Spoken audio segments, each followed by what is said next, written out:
Welcome to Atlanta Tarot. This is the Tarot forecast for Cancer for the month of July, including late June 2026. So, happy birthday, Cancer. It's your birthday festival of you. So let's see what's going to come up. Of course, you're in your home house of water. So emotions running high, emotions running everywhere sometimes. Stagnant or full force torrents of emotions. Highly intuitive time, obviously, and you are intuits. So you are in your first house of your image, how you project yourself onto the world, how you may look. You may want to change it. It's all about you, basically. Okay, energy around is the Ace of Cups. So beautiful card, reconnection to yourself. Another lap around the sun, as they say. But truly, Ace of Cups is all about reconnection to self. Also, it can mean conception of a child, which I always have to put in there because there may well be people, obviously, when that card comes up, that have just conceived and are going on that journey.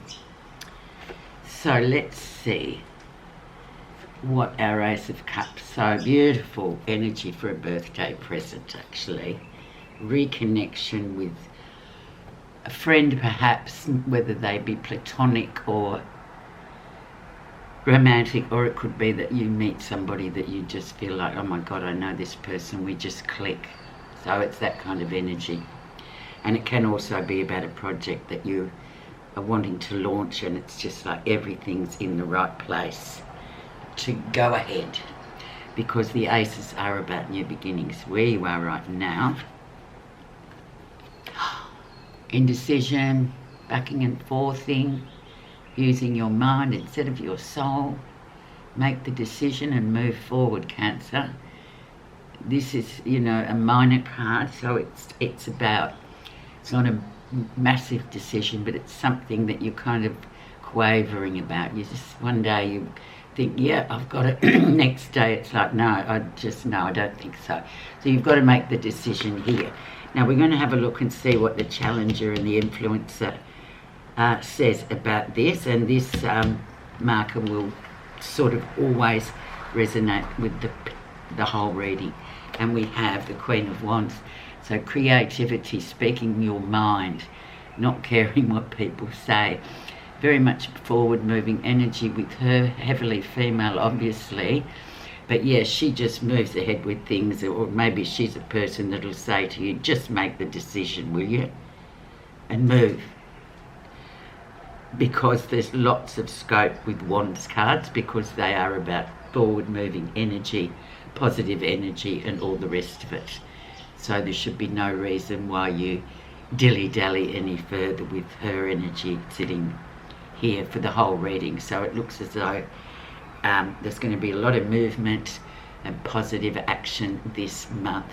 So just make that decision. The background energy. So let's see what's been around for a while and still holds weight today. And we have the Seven of Pentacles. So looking back over your past year, because now you're starting a new cycle, looking back and seeing how far you have come. And this card is always a great one to get because it shows there's a lot of improvement, there's a lot of things that you've managed to achieve. So don't let anything stop you. But don't forget to look at it, because we often say, oh, I haven't done that yet, and it's like, yeah, well, look at what you have done. So it's a very positive card to my mind to have, because we forget to do that. And we just sort of think, oh, you know, I'm not getting anywhere. But you are. Have a look. Turn your head and have a look. Recent influences. And we're looking at the world from a different perspective with the Hanged Man. Major card, major energy. So he comes in to say, patience is a virtue in this point. You're learning about patience. There's something in the works. It's not fully arrived yet, but you're on your way. So don't be alarmed if you think, oh, it's taking so long. This card, I believe this card means to me personally, is that you're learning patience, waiting for timing, the right time to come along to act. But it's a big card, so it's a big energy. So something's coming for you. The lesson. Two of Cups, the soulmate card. Beautiful. Especially coupled with this Ace of Cups here as the energy around.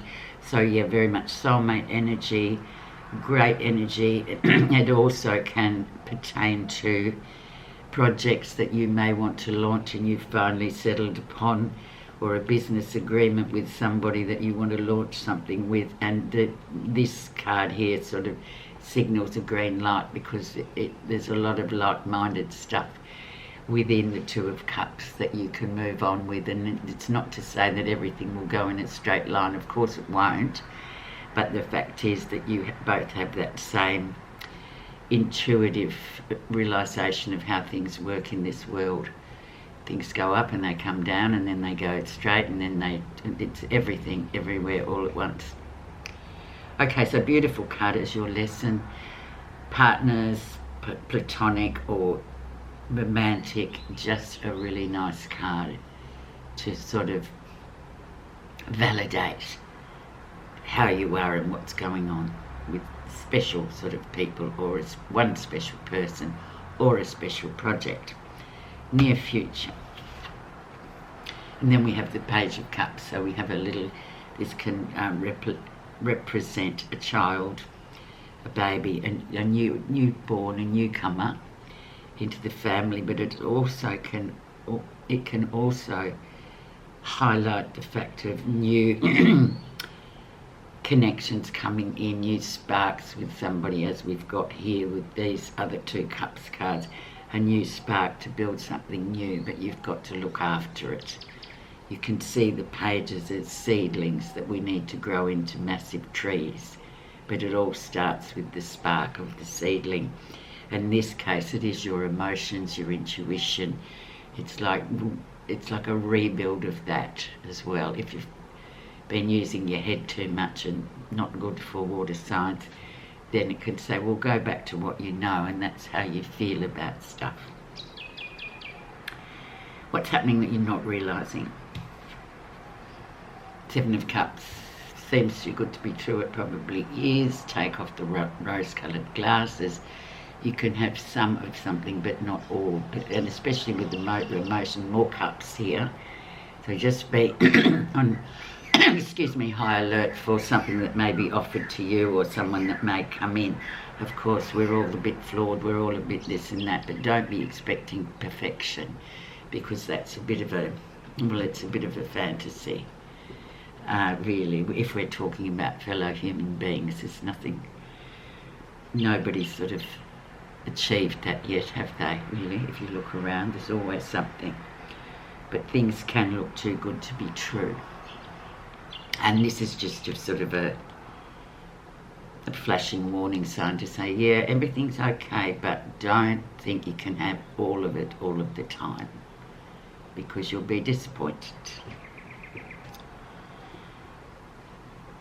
How others see you. The Magician.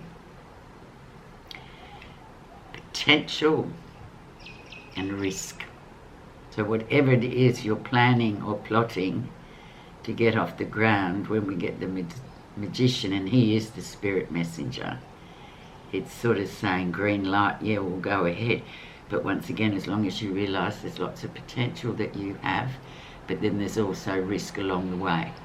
So if you can marry those two up and keep that 50-50 always in front and centre of your mind, when new projects coming in or new relationships, you'll be home and hosed. But we've always got to accept, you know, ups and downs, don't we? But that's how people around you see you, as very much a person with a lot of potential, but also a person that also recognises there's risk. So they've got, the Magician has an awareness that we all would like to attain. So the possibility are endless. Positive feelings. The end of a cycle. Well, ain't that true? Yes, the end of a cycle. So you finished one more year and now we're embarking on a new one, which is great. That is done and dusted. 25, 26, done and dusted. Off we go. So we have a wonderful ending. Everything's wrapped up, it's fine. And then we're ready to move into the new cycle, basically. Can also mean travel and things like that, especially when it comes in for your birthday. And a lot of people like to go places on their birthday, you know, just to celebrate their time. So beautiful card, major card as well. So you've got 3 major cards so far, which is pretty good, especially for your birthday month. Let's have a look at the outcome finally. The Emperor, 4 major cards. He is the strategist. He has reached the top. He can be a fabulous mentor to say, and it's a father card too, I must say, who you can ask this man for advice because he's been there and done it. And he will give you the soft version and the hard version. There's no escaping where the Emperor comes along. He'll go, well, you're not ready yet because of A, B, C, D. So it's also good to sort of get advice from this worldly figure. He's the top male archetype of the tarot, and he literally has got to where he is in the Emperor position of strategy, of discipline, of just taking your time and learning and making mistakes. So he's a very good benefactor to have at the end of the reading. And it could talk about your father too, because I know most fathers that I know, they do have a very good reckoning of the world and they can usually give some really strong advice that kind of, maybe we don't like it sometimes, but sometimes we know deep down it's true. Thanks so much for listening, Cancer. Have a great birthday. Please like, comment and subscribe if you haven't already. And again, thank you so much for listening.